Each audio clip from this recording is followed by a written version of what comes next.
Hello नमस्ते विद्यार्थी मित्रों। આગળના લેક્ચરમાં આપણે સ્વાધ્યાય 6 એનો દાખલા નંબર 2 સુધી ભણ્યા।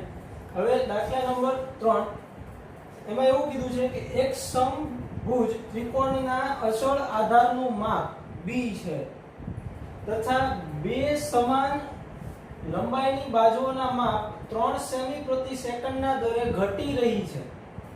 જ્યારે આ ત્રિકોણની બે સમાન બાજુઓના માપ આધારના માપ જેટલા થાય ત્યારે તે ત્રિકોણનું ક્ષેત્રફળ શોધો। ત્રિકોણનું ક્ષેત્રફળ કેટલી ઝડપેથી ઘટે એ મેળવવાનું છે। તો ત્રિકોણનું ક્ષેત્રફળ ઘટવાનો દર મેળવવાનો છે આપણે, અને બે બાજુઓ ઘટવાનો દર આપી દીધો છે। તો અહીંયા આગળ હું એક ત્રિકોણ લઉં, સમદ્વિભુજ। આ સમદ્વિભુજ ત્રિકોણ છે A B C। હવે એનો આધાર જે છે BC એ અચળ આપ્યો છે B।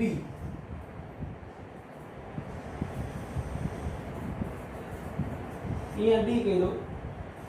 આ આખું માપ છે આપણને B આપ્યું છે જે અચળ છે।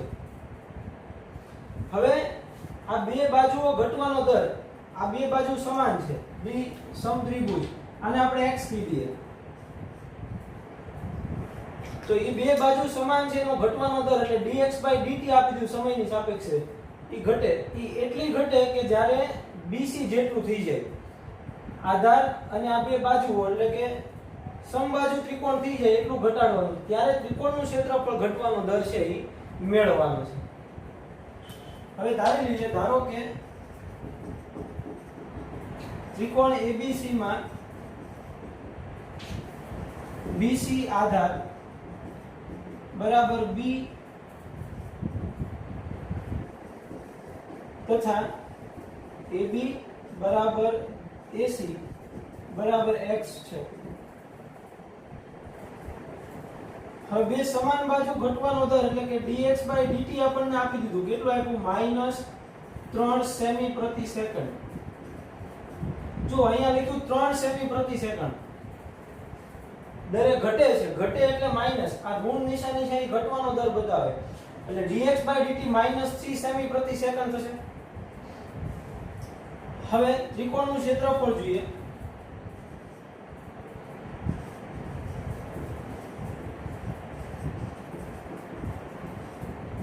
ક્ષેત્રફળ A બરાબર 1/2 પાયો ગુણ્યા વેધ, પાયો ગુણ્યા વેધ। તો BC into AD। તો BC આપણને ખબર છે કેટલું છે B, હવે વેધ નથી ખબર, તો એ વેધ મેળવવા માટે આપણે અહીંયા આગળ પાછી ગણતરી કરીએ કે ત્રિકોણ ABC માં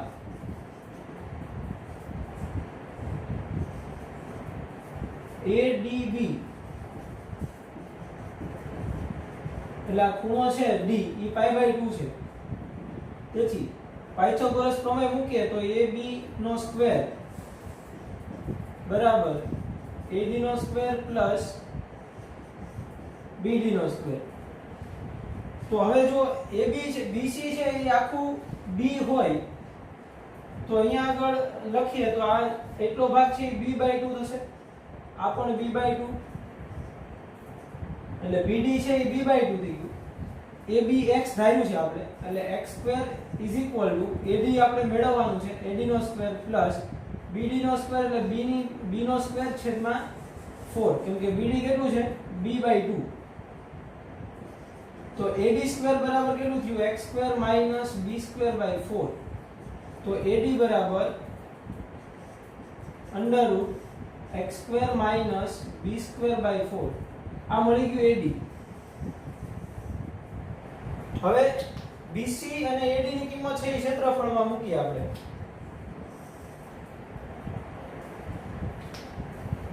તો A બરાબર 1/2 BC કેટલું છે B અને AD છે એ √x² B²/4। હવે આનો ઘટવાનો દર એટલે આનો સમયની સાપેક્ષે વિકલન જોઈએ।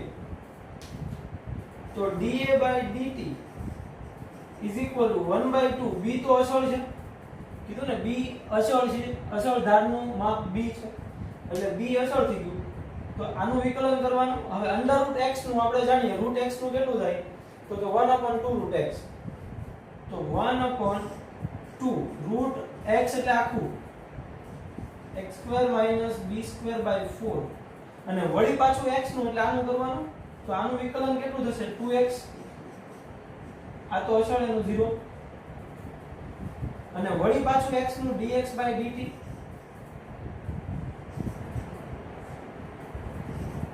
સાંકળનો નિયમ કહેવાય છે જો પહેલા રૂટ નું કર્યું રૂટ નું 1/2 રૂટ વળી પાછું એમાં x જે હતું એનું કર્યું એટલે આનું 2x અને વળી પાછું x નું dx/dt હવે બધી વેલ્યુ આપણી પાસે છે ઈ મૂકી દઈએ આમાં પણ ક્યારે કીધું કે જ્યારે સમાન બાજુના માપ આધારના માપ જેટલું થાય ત્યારે તો હવે આપણે લેવાનું છે x બરાબર b લેતા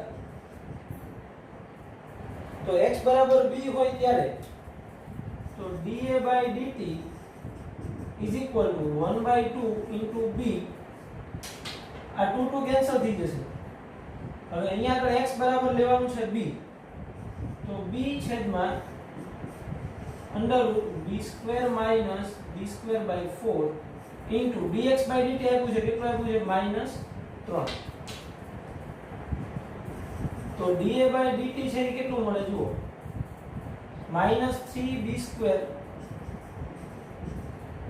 upon 2 ઇન્ટુ અંડર રૂટ અહીંયા લસાડો એટલે 4 - 1 એટલે 3b²/4 3b²/4 હવે 4 નું વર્ગમૂળ 2 એટલે આ 2 ઉડી જશે અને b² નું વર્ગમૂળ b તો તમે જુઓ તો મળશે -3b² / √3 * b તો અહીંયા આગળ b કેન્સલ થઈ જશે 1 અને √3 એટલે -√3 * b એટલે ક્ષેત્રફળ ઘટવાનો દર મળ્યો આપણને √3 * b ઘટવાનો દર અને વધવાનો દર કહીએ તો માઈનસ આરે લેવું પડે તો ક્ષેત્રફળ છે -√3 * b સેમી સ્ક્વેર પ્રતિ સેકન્ડ તો છેલ્લે લખવાનું કે આમ જ્યારે ત્રિકોણની સમાન બાજુ ઓના માપ આધાર જેટલા આધારના માપ જેટલા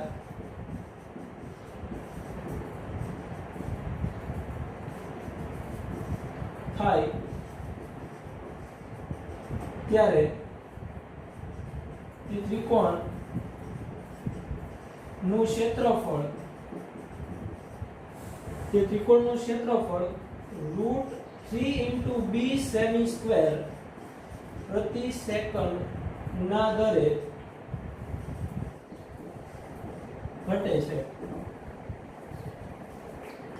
બરાબર જો અહીંયા માઈનસ આરે લેવું હોય તો અહીંયા વધે છે એવું લખવું પડે -√3b સેમી સ્ક્વેર પ્રતિ સેકન્ડ ના દરે વધે છે કેમ કે માઈનસ થી ઘટવાનો દર દર્શાવે છે બરાબર પછી નેક્સ્ટ દાખલો જોઈએ દાખલા નંબર 4 એમાં એવું કીધું કે વક્ર x² = 4y ના બિંદુ 1,2 માંથી પસાર થતા અભિલંબનું સમીકરણ શોધો હવે જો અભિલંબ છે ઈ 1,2 માંથી પસાર થાય છે તો 1,2 છે ઈ આ વક્ર પર નથી પાછું એવું નથી કીધું કે આ વક્ર આગળના વક્ર પરના બિંદુ આગળ માંથી અભિલંબ પસાર થાય એવું નથી કીધું તો વક્રનો અભિલંબ છે ઈ આ બિંદુમાંથી પસાર થાય છે તો ઈ અભિલંબનું સમીકરણ માંગ્યું છે તો અભિલંબનું સમીકરણ આપણે સ્વાધ્યાય 1.3 માં જોયું કે સ્પર્શક અને અભિલંબ સ્પર્શકનો ઢાળ હોય એનો વ્યસ્ત અને વિરોધી અભિલંબનો ઢાળ તો પહેલા સ્પર્શકનો ઢાળ મેળવશું ઈ કોઈ એક બિંદુ આગળ મેળવીએ ઈ બિંદુ આપણે x1 y1 લઈ લઈએ અથવા x0 y0 લઈ લઈએ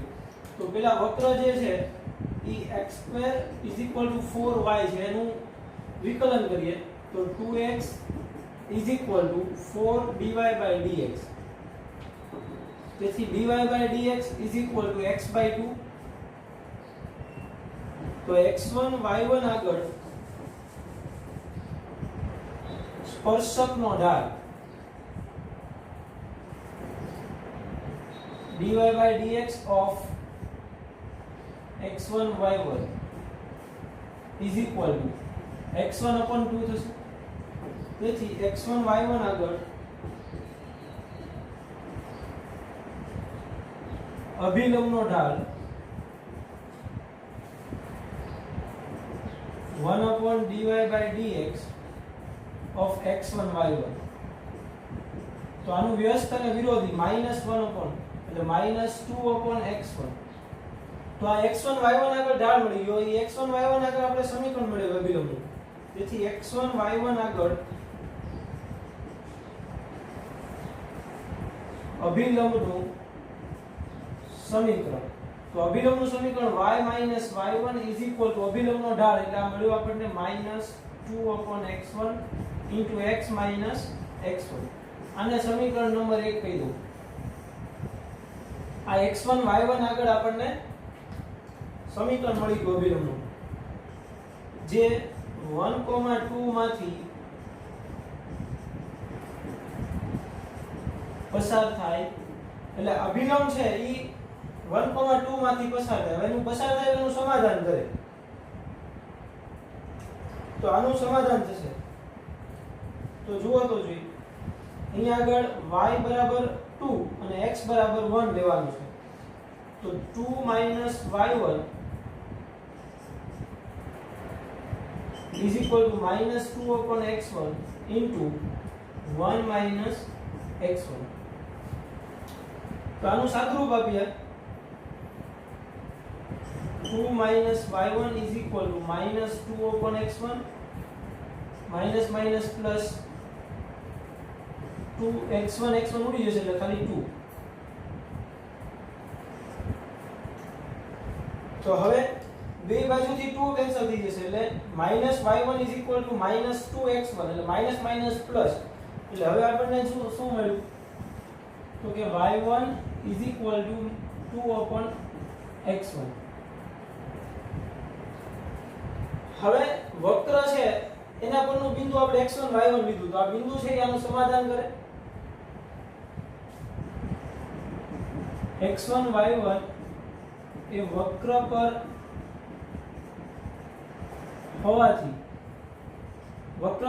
એનું સમાધાન થાય. એટલે x2 x1 નો square is equal to 4y1. તો આમાંથી y1 ની કિંમત છે અહીંયા મૂકી દઈએ આપણે. તો એના પરથી y1 બરાબર મળશે આપણને x1 નો સ્ક્વેર upon 4. x1 નો સ્ક્વેર upon 4 અહીંયા મૂકીએ. આને કહી દો 2 પરથી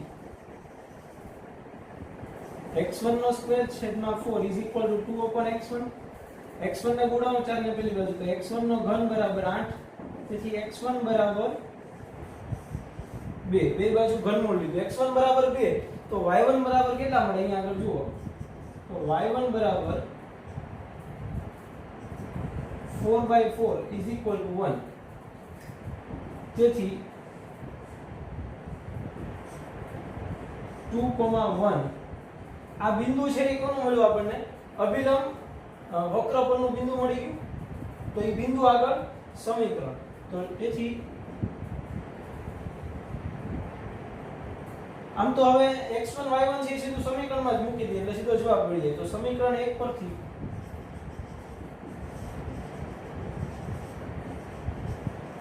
અભિલંબનું સમીકરણ. તો x1 y1 છે એ કિંમત મૂકવાની છે એમાં. y1 એટલે 1 is equal to -2 upon x1 એટલે 2 x minus 2. તો આ થઈ જશે 1. તો y minus 1 is equal to -x minus minus plus 2. તો x ને આ બાજુ લઈ આવો એટલે x plus y minus 1 પેલી બાજુ એટલે 3. જે માંગેલ અભિલંબનું સમીકરણ છે. બરાબર, તો આ અભિલંબનું સમીકરણ મળી ગયું. નેક્સ્ટ દાખલો જોઈએ. જો દાખલા નંબર 5, એમાં x બરાબર આપ્યું છે a cos θ plus a θ sin θ, y બરાબર આપ્યું છે a sin θ minus a θ cos θ.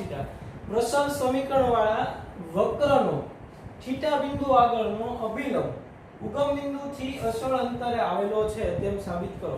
એટલે આપણે એવું સાબિત કરવાનું કે અભિલંબ ઉપર ઉગમ બિંદુથી જે લંબ દોરવામાં આવે તો ઉગમ બિંદુથી અભિલંબનું લંબ અંતર છે એ અચળ છે એવું બતાવવાનું છે. તો પહેલા અભિલંબનું સમીકરણ મેળવશું અને પછી ઉગમ બિંદુથી અભિલંબનું લંબ અંતર મેળવશું. તો અભિલંબનું સમીકરણ મેળવવા માટે વક્રનો ઢાળ મેળવશું. વક્રના સ્પર્શકનો ઢાળ છે વ્યસ્ત વિરોધી એટલે અભિલંબનો ઢાળ મળશે. એ થીટા બિંદુ આગળ જોવાનું છે. તો વક્રનો ઢાળ મેળવવા માટે અહીંયા પ્રસર સમીકરણ આપ્યા છે આપણે. તો dy/dx મેળવવું હોય તો પહેલા x નું θ ની સાપેક્ષે અને y નું θ ની સાપેક્ષે વિકલન કરવું પડે.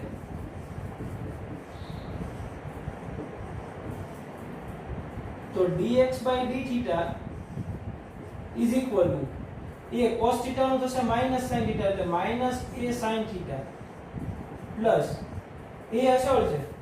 હવે θ into sin θ એનો ગુણાકારનો નિયમ લાગશે એટલે પહેલા જો θ અચળ રાખું તો sin નું થશે cos, પછી પ્લસ sin θ અચળ રાખીએ અને θ નું θ ની સાપેક્ષે 1. તો dx/dθ મળ્યું આપણને minus a sin θ plus a θ cos θ plus a sin θ. તો a sin θ ને minus a sin θ કેન્સલ થઈ ગયું એટલે dx/dθ મળ્યું a θ into cos θ. એ જ રીતે y નું θ ની સાપેક્ષે તો y આપ્યું છે y is equal to a sin θ minus a θ into cos θ. તો θ ની સાપેક્ષે જોઈએ તો dy/dθ is equal to a cos θ minus a અચળ, અહીંયા θ અચળ રાખવું એટલે અહીંયા આગળ cos નું થશે minus θ sin θ પછી પ્લસ cos θ અચળ રાખો θ નું 1. તો dy/dθ is equal to આ a cos θ અને minus a cos θ ઉડી જશે એટલે minus minus plus a θ sin θ. તો હવે dy/dx તો dy/dx એટલે શું થઈ ગયું dy/dθ upon dx/dθ. તો dy/dθ આપણને મળ્યું a θ cos a θ sin θ અને dx/dθ મળ્યું a θ cos θ. તો θ ઉડી જશે a ઉડી જશે sin upon cos એટલે tan θ. તો θ બિંદુ આગળ આપણને સ્પર્શકનો ઢાળ મળ્યો તેથી અભિલંબનો ઢાળ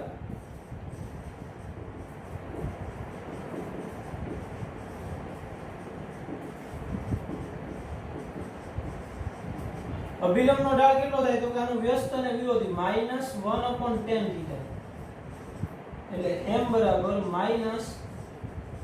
-cot θ. -cot θ એટલે cos upon sin θ પણ લખી શકાય. હવે θ બિંદુ આગળ અભિલંબનું સમીકરણ જોઈએ.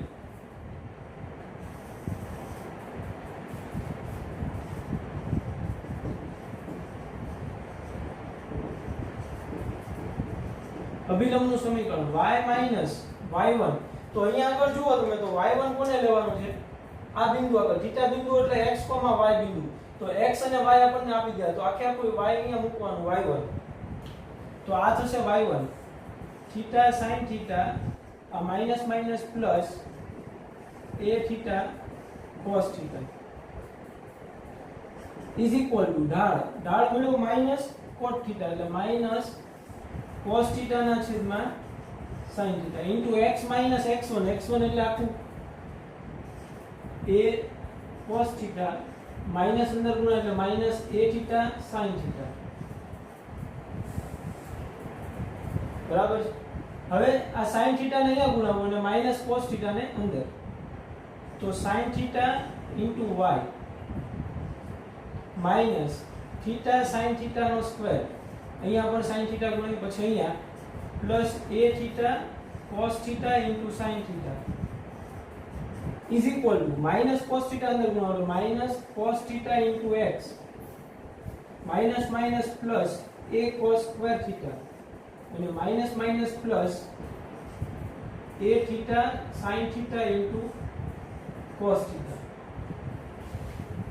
હવે આ x વાળું પદ છે એ આ બાજુ લઈ આવો એટલે cos theta into x plus sin theta into y બાકીનું પેલી બાજુ હતું is equal two sin theta sin square theta પેલી બાજુ લઈ જશે એટલે પ્લસ થાય તો theta sin square theta plus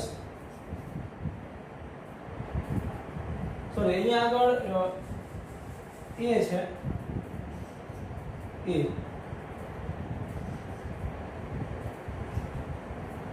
એટલે a sin square theta plus a cos square theta પછી આ પ્લસ છે એ પહેલી બાજુ જાય તો માઈનસ થાય તો આ પ્લસ અને આવડું આ પદ માઈનસ એ ઉડી જશે એટલે આટલું મળે તો અહીંયા આગળ a કોમન કાઢીશું તો a sin square theta plus cos square theta એટલે એ થઈ જશે 1 તો સમીકરણ મળ્યું આપણને cos theta x plus sin theta y is equal two a. આ અભિલંબનું સમીકરણ મળી ગયું. હવે આપણે એવું બતાવવાનું છે કે ઉગમ બિંદુથી અચળ અંતર આવેલું છે અભિલંબ. તો ઉગમ બિંદુથી અભિલંબનું અંતર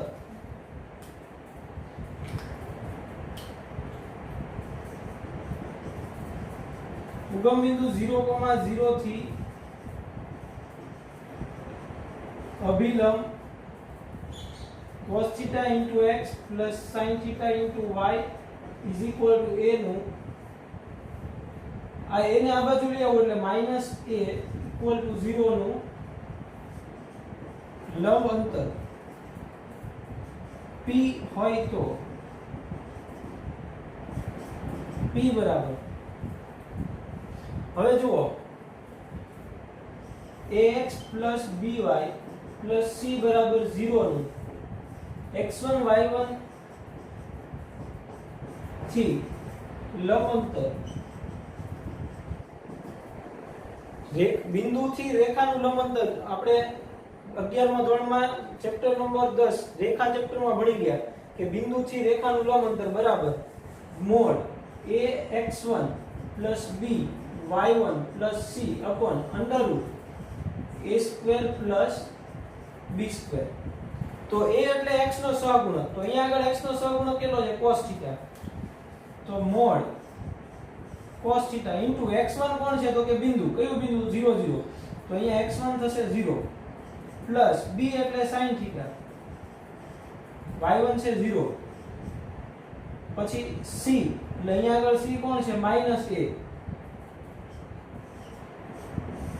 છેદમાં અંડર રૂટ a એટલે cos થીટા એટલે cos square theta plus sin square theta તો p બરાબર મળ્યું mode minus a upon under route એટલે આ 1 થઈ જશે તેથી p બરાબર a જે અચળ છે એ કોણ છે અચળ તો એવું કહી શકાય કે તેથી થીટા બિંદુ આગળના અભિલંબ ઉગમ બિંદુથી અચળ અંતરે આવેલો છે બરાબર નેક્સ્ટ દાખલો જોઈએ એના પછી દાખલા નંબર 6 એમાં એવું કીધું કે આ અંતરાલમાં વિધેય f(x) = 4 sin x - 2x - x cos x upon 2 + cos x એ પેલું સુસ્ત રીતે વધે છે અને બીજું b સુસ્ત રીતે ઘટે એટલે કયા અંતરાલમાં વિધેય છે એ વધે છે અને કયા અંતરાલમાં ઘટે એ આપણે કહેવાનું છે તો વધતા ઘટતા વિધેય માટે આપણે પહેલા વિકલન જોઈએ છે f'(x) જો વિકલન f'(x) છે એ 0 કરતા મોટું તો એ વધતું વિધેય અને 0 કરતા નાનું તો ઘટતું વિધેય તો પહેલા f(x) આપણને આપ્યું છે 4 sin x - 2x - x cos x upon 2 + cos x તો આનું વિકલન કરતા પહેલા હું એક સાદું રૂપ આપી દઉં એટલે થોડુંક સરળ થઈ જાય તો 4 sin x આમાંથી 2x કોમન નીકળશે -x કોમન નીકળે તો -x કોમન કાઢો એટલે 2 + cos x છેદમાં 2 + cos x તો f of x મળશે સ્વતંત્ર છેદ આપીએ એટલે 4 sin x છેદમાં 2 plus cos x માઈનસ અહીંયા ઉડી જશે એટલે x. હવે એનું વિકલન આપીએ f prime of x. તો અહીંયા પેલા ભાગાકારનો નિયમ લાગશે. તો છેદ અસર અંશનું વિકલન થશે 4 cos x પછી માઈનસ અંશ અસર અને છેદનું વિકલન 2 નું 0 અને cos 2 minus sin x અને આખાના છેદમાં 2 plus cos x નો સ્ક્વેર માઈનસ x નું થશે 1. હવે આનો લસા લઈ લો એટલે f prime of x બરાબર 8 cos x plus 4 cos square x minus minus plus sin square x minus અને અહીંયા ગુણાવો minus 2 plus cos x એનો વર્ગ આપીને ગુણાવે એટલે minus 4 plus 4 cos x plus cos square x છેદમાં 2 plus cos x નો square. તો f prime of x જે છે એ આપણને મળશે જુઓ આ માઈનસ ની અંદર ગુણાવો એટલે -4 અને -4 cos x ને -cos square x. આ 8 માંથી સોરી આ બે માંથી 4 કોમન કાઢો એટલે cos square x plus sin square x એટલે 1 એટલે અહીંયા 4 વધ્યા અને આ -4 કેન્સલ થઈ જશે. પછી આ -4x ને +8 cos x એટલે 4 વધશે એટલે 4 cos x પછી -cos square x છેદમાં 2 plus cos x નો સ્ક્વેર. તો f prime of x જે મળ્યું આમાંથી cos x કોમન કાઢી લો તો 4 minus cos x upon 2 plus cos x whole square. હવે આપણે વધતું ઘટતું જોવું છે કયા અંતરાલમાં વધે અને કયા અંતરાલમાં ઘટે. તો જો આ 0 કરતા મોટું હોય તો વધે અને 0 કરતા નાનું હોય તો ઘટે. તો હવે પહેલા જોઈએ આપણે તો અહીં -1 less than or equal to cos x less than or equal to 1. cos x નો વિસ્તાર છે એ કેટલો છે -1 થી 1. તો -1 થી 1 હોય તો 4 માંથી cos x બાદ કરું તો એ કેવું મળે 0 કરતા મોટું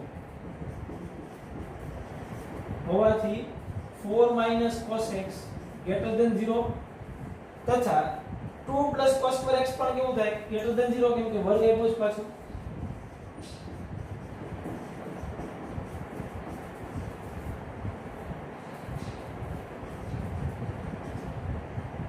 તો એ બે ધન હોય તો હવે જો આના ઉપર આખો ખેલ છે એ આના ઉપર આવી જશે cos x ઉપર કેમ કે આ બે તો ધન જ છે. તો હવે જોવાનું આપણે આના માટે છે cos x માટે. જો cos x ઋણ હશે તો f prime of x ઋણ થાય અને જો cos x ધન હોય તો f prime of x ધન થાય.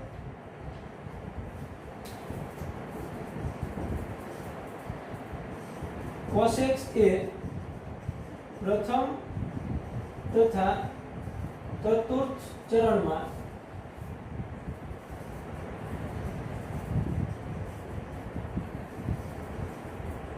ધન છે. cos છે એ પહેલા અને ચોથા ચરણમાં કેવું છે ધન. તેથી cos x greater than 0 તેથી f prime of x greater than 0 તેથી x belongs to 0 થી π/2 વિયોગ 3π/2 થી 2π બરાબર ને. 0 થી π/2 એટલે પહેલું ચરણ અને 3π/2 થી 2π એટલે ચોથું ચરણ એમાં ધન હોય તો x belongs to આમાં f એ ચુસ્ત રીતે વધે છે. તેવી જ રીતે cos એ દ્વિતીય તથા તૃતીય ચરણમાં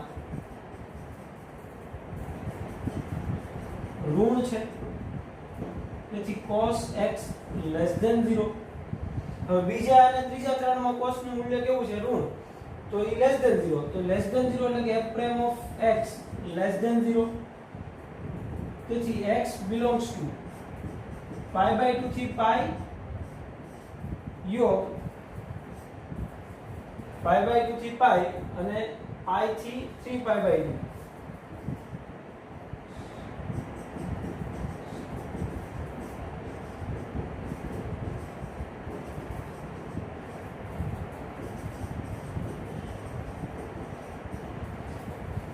તો અંતરાલ મળી ગયા. આ અંતરાલમાં વધે અને આ અંતરાલમાં ઘટે છે.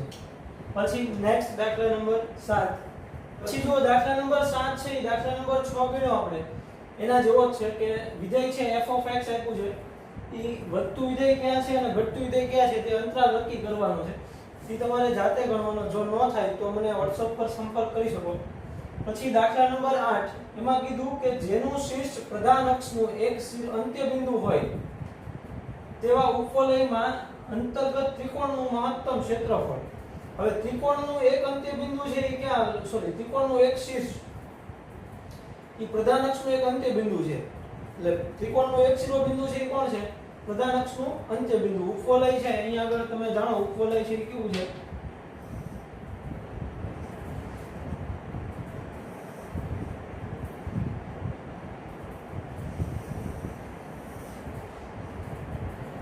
આ ઉપવલય છે.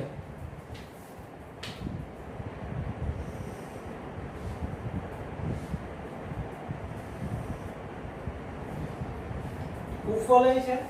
આ એનો પ્રધાનક x અક્ષ, આ y, આ એનું કેન્દ્ર 0,0. અહીંયા એના શિરોબિંદુ a, b, a' અને b'. તો આ છે a, 0, 0,b, -a,0 અને 0,-b. હવે ઉપવલયમાં અંતર્ગત ત્રિકોણ લેવાનો છે. હું ધારો કે અહીંયા ત્રિકોણ એનો એક શિરોબિંદુ છે એ પ્રધાન અક્ષનું અંત્ય બિંદુ લેવાનું છે. આ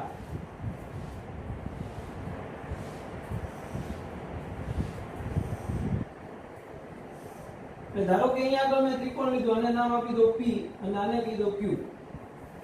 તો APQ એ અંતર્ગત ત્રિકોણ લીધું આપણે. હવે ઉપવલય પરનું બિંદુ છે એ આપણે પ્રસર સમીકરણ પરથી ભણેલા છીએ કે ઉપવલયનું ઉપરનું બિંદુ છે એ કયું હોય? તો કે a cos θ, b sin θ. તો અહીંયા આગળ કયું હશે? a cos θ, -b sin θ. Minus શું કામ? ચોથા ચરણમાં છે એટલે ચોથા ચરણમાં y આમ કેવો હોય? ઋણ. બરાબર. આ એના પ્રસર સમીકરણ છે. x = a cos θ અને y = b sin θ. એના પરથી ઉપવલય પરનું બિંદુ p લીધું. તો એના પરથી આપણને ત્રિકોણના ત્રણેય શિરોબિંદુઓ મળી ગયા.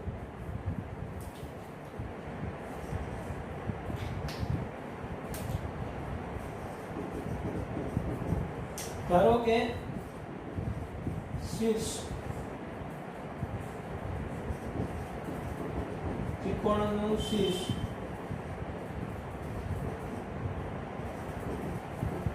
એ પ્રધાન અક્ષનું અંત્ય બિંદુ એ a,0 છે તથા ત્રિકોણના બીજા શિરોબિંદુઓ p a cos θ, b sin θ તથા q a cos θ, -b sin θ છે. તો આ આપણે ત્રિકોણના શિરોબિંદુઓ લઈ લીધા. તો હવે અહીંયા આગળ જુઓ તો આ PQ જે છે એ ત્રિકોણમાં આનો આધાર થશે અને આ થશે વેધ. તો અહીંયા હું નામ આપી દઉં m. તો am વેધ છે અને આ PQ જે છે એ એનો આધાર થાય. તો ત્રિકોણનું ક્ષેત્રફળ છે એ મહત્તમ બતાવવું છે. તો ત્રિકોણનું મહત્તમ ક્ષેત્રફળ મેળવવું એટલે કે આપણે મહત્તમ બતાવવાનું છે. તો ક્ષેત્રફળને વિધેય લેવાનું. તો ત્રિકોણનું ક્ષેત્રફળ વિધેય લેવું હોય તો પહેલા ત્રિકોણનું ક્ષેત્રફળ કયો ત્રિકોણ છે? ત્રિકોણ APQ નું ક્ષેત્રફળ a બરાબર 1/2 પાયો ગુણ્યા વેધ. પાયો કેટલો છે એનો? PQ ગુણ્યા વેધ AM. આ એનો વેધ લેવાનો. am. તો કિંમત મૂકીએ 1/2 pq. હવે જુઓ અહીંયા આગળ p નો y આમ છે એ b sin θ, એટલે કે આ ભાગ છે એ b sin θ. તો આ પણ કેટલો હોય? b sin θ. તો b sin θ plus b sin θ એટલે 2b sin θ.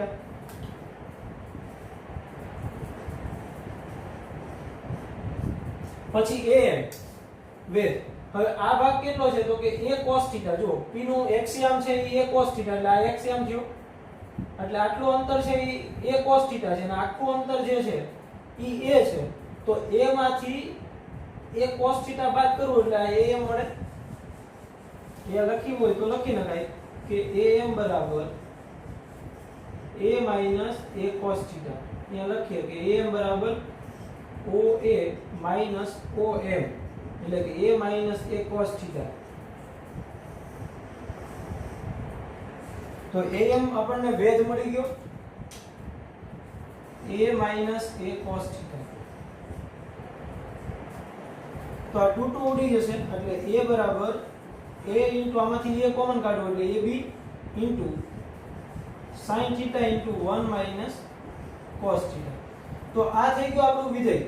હવે આને આપણે બે વખત વિકલન કરી અને મહત્તમ બતાવવાનું છે. કોની સાપેક્ષે વિકલન લેવાનું? થીટાની સાપેક્ષે. તો dA by dθ is equal to ab અસર છે, અહીંયા આગળ ગુણાકારનો નિયમ લાગશે, sin θ ને અસર રાખું, 1 minus cos θ, એમાં 1 નું 0, cos θ નું minus sin θ, એટલે minus minus plus sin θ, પછી plus 1 minus cos θ અસર રાખીએ અને sin θ નું કરીએ તો cos θ.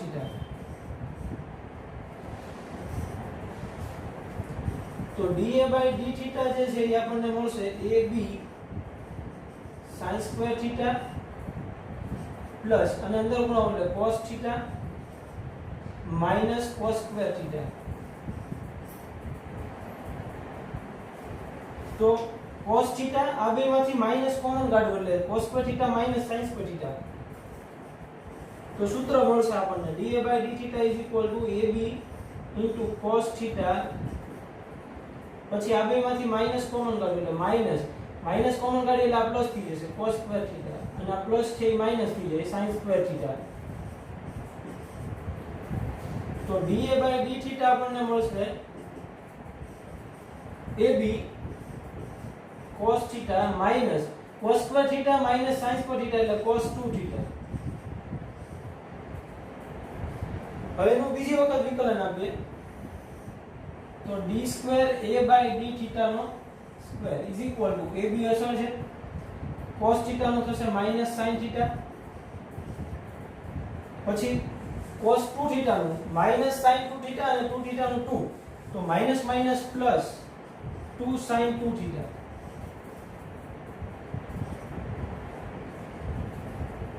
હવે dA by d square બરાબર dθ no dA by dθ બરાબર 0 લઈએ. પહેલી વાર વિકલન બરાબર 0 એટલે નિર્ણાયક સંખ્યા મળે, એટલે કે આના બરાબર 0. ab into cos θ minus cos 2θ બરાબર 0. તેથી આ તો અસર છે, તો cos θ બરાબર cos 2θ મળ્યું, તેથી θ બરાબર cos inverse of cos 2θ લખાય. હવે જુઓ cos inverse of cos θ is equal to θ લખાય ક્યારે? જ્યારે θ છે એ cos inverse ના વિસ્તારમાં હોય. તો cos inverse માટે જોવા જાવ તમે એના પ્રદેશમાં હોય, તો cos inverse નો પ્રદેશ છે એ 0 થી π છે.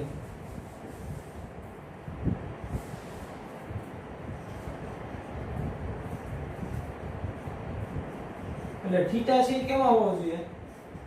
0 થી π, એટલે 0 થી 180 માં હોવો જોઈએ. ધારો કે હું θ છે એ 120 લઈ લઉં. હવે θ 120 લઉં તો 2θ કેટલું થઈ જાય? 240 થઈ જાય.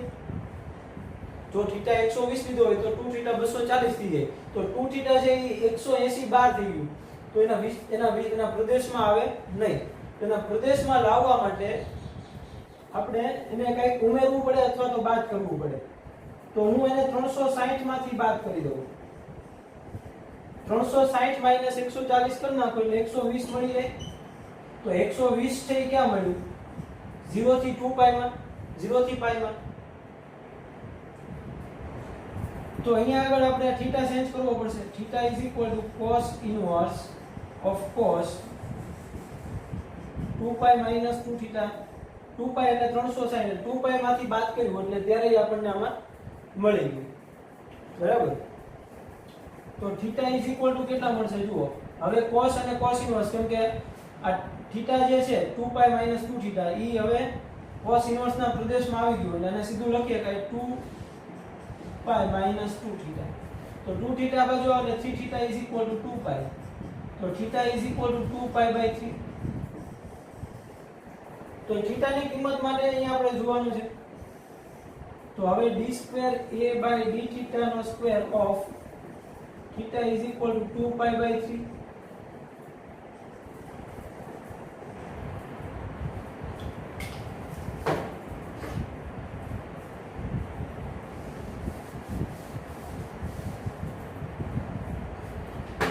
તો થીટા ઇઝ ઇક્વલ ટુ 2π/3 માટે જોઈએ અહીંયા આગળ. તો ab into minus sin 2π/3 plus 2 into sin 4π/3. તો ab ઇન્ટુ હવે sin 2π/3 ક્યાં આવશે? બીજા ચરણમાં. બીજા ચરણમાં sin ધન હોય તો 2π/3 નું મૂલ્ય √3/2 તો -√3/2 પછી પ્લસ 2 ઇન્ટુ હવે 4π/3 ક્યાં આવશે? ત્રીજા ચરણમાં. ત્રીજા ચરણમાં sin ઋણ હોય તો માઈનસ 2 ઇન્ટુ √3/2.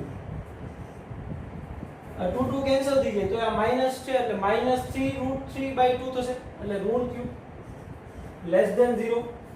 તો તેથી થીટા ઇઝ ઇક્વલ ટુ 2π/3 માટે ક્ષેત્રફળ